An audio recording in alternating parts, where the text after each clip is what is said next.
सोचने लगी बारे परमपिता परमेश्वर, कहाँ मैं पलंग से नीचे नहीं उतरती, मेरा बेटा मेरी गोदी से नीचे नहीं उतरता, लेकिन आज इतनी तो हुक्म है, मेरा प्राणों का दुलारा चल रहा है। प्रभु कैसी नजर है तेरी, मैया सोच रही है तारा।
इसी प्रकार से महाराज आगे चलते जा रहे हैं। बेटा रोहितास को प्यास लगी, बेटा कहने लगा मैया मुझे प्यास लग रही है, थोड़ा पानी पिला दो। बेटा रोहितास प्यास के कारण बेहोश होकर के जमीन पर गिर गया, तो मैया तारा ने अपने लाला रोहितास को गोद में उठाओ है और मैया रोने लगी है। प्रभु कैसी लीला है तेरी। उधर में विश्वामित्र जी कमंडल पानी का लिए हुए आ गए और कहने लगे सुनो महाराज हरिश्चंद्र, अरे अपने पुत्र को थोड़ा पानी पिला दो, नहीं ये खत्म हो जाएगा। रानी तारावती कहने लगी महाराज क्या कह रहे हो, अरे पानी पीने की तो बहुत बड़ी बात है, जब तक तुम्हारा कर्ज अदा नहीं कर देंगे तब तक हम पानी को देख भी नहीं सकते। इतनी बात कही है तो आगे आगे विश्वामित्र जी जा रहे हैं और पीछे पीछे महाराज हरिश्चंद्र, रानी तारा, बेटा रोहितास, तीनों प्राणी जा रहे हैं। जब काशी में पहुंचे तो विश्वामित्र ने आवाज लगा दी, ओ काशी के लोगों, हम तीन प्राणियों को बेचने के लिए आए हैं, किसी को भी जरूरत हो तो आके खरीद सकता है। इतनी आवाज लगाई तो तब तक कालू मेहतर आ गया, कहने लगा महाराज ये बताओ तीनों प्राणियों की कीमत कितनी है। विश्वामित्र कहने लगे सुनो, तीनों प्राणियों की कीमत है 20 भार सोना, यानी तीनों प्राणियों की कीमत है 60 भार सोना। अच्छा महाराज हमें तो इस मर्द को चाहिए। विश्वामित्र कहने लगे सुनो, चाहे तो मर्द को खरीदो, चाहे बच्चे को खरीदो, चाहे इस नारी को खरीदो, तीनों की 20-20 भार सोना है। अच्छा महाराज थोड़ा कुछ कम हो जाए तो? विश्वामित्र बोले बिल्कुल नहीं, कुछ भी कम होगा। अगर खरीदना है तो खरीदो, अन्यथा यहां से जा सकते हो। कालू मेहतर ने इतना सोच विचार करके महाराज हरिश्चंद्र को खरीद लिया है। तब तक तारावती पास में आ जाती और बोली महाराज तुम हमें छोड़ के कहां जा रहे हो? तुम तो प्रभु बिक गए, लेकिन अगर मैं इस ब्राह्मण के हाथों से बिकूंगी तो मेरा धर्म चला जाएगा। प्रभु इस धर्म की खातिर तो हम यहाँ पर बिकने के लिए आए। महाराज हरिश्चंद्र ने इतनी बातों को सुना तो रोने लगे हैं। अपने पुत्र की तरफ देखा है, बारे परम पिता परमेश्वर, आज मेरी प्राणों से प्यारी पतिव्रता रानी तारा, प्राणों का दुलारा रोहितास मुझसे छूट रहा है। कहाँ मैं अपने पुत्र को अपनी आंखों से ओझल नहीं होने देता। महाराज ने जब देखा है तो रोने लगे। तब तक सुरमा ऋषि आए गए। सुरमा ऋषि ने मोल भाव करके रानी तारा और बेटा रोहितास को खरीद लिया है। मेरे भैया कालू मेहतर महाराज हरिश्चंद्र को ले गया। उधर में मैया तारावती ब्राह्मण के यहाँ झाड़ू पोंछा खाना बनाती है। उधर में कालू मेहतर के घर महाराज हरिश्चंद्र रह रहे हैं। तो कालू मेहतर कहने लगा सुन रे हरिया, तुझे एक काम करना होगा।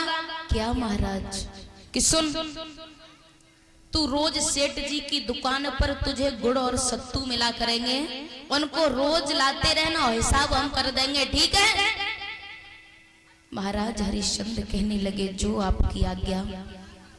और सुन, तुझे घड़े में जल भर के लाना होगा गंगा मैया के तट पर। तो महाराज हरिश्चंद्र कहने लगे प्रभु मंजूर है। महाराज हरिश्चंद्र मेरे भैया जब जब भोजन करने बैठते तब तक महाराज विश्वामित्र किसी न किसी रूप में आकर के सारा भोजन खा जाते। बिल्कुल भी भोजन नहीं मिला महाराज हरिश्चंद्र को। एक दिन गंगा मैया के तट पर गए हैं घड़ा को लेकर के पानी भरने।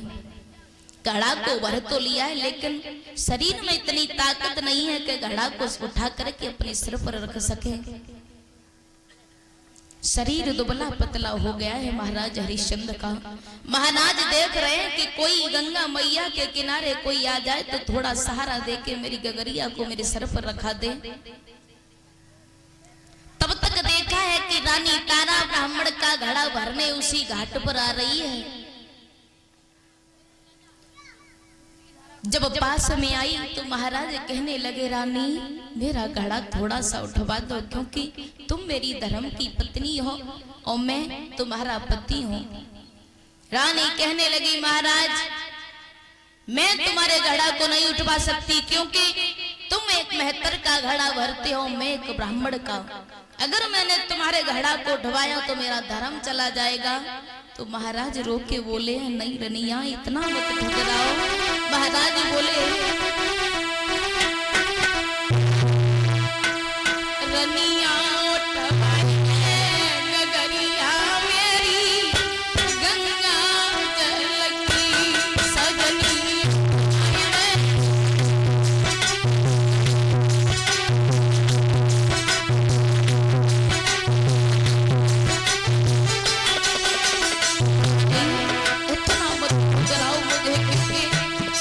वैसे ही तो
सुनी तो रानी कहने लगी महाराज सुनो राजा ना उठवाई गगरिया प्यारी गंगा जल की सुनी बोली है सुनो अरे तुम मेहतर को मीर भरत हो मैं ब्राह्मण में सुना मीरा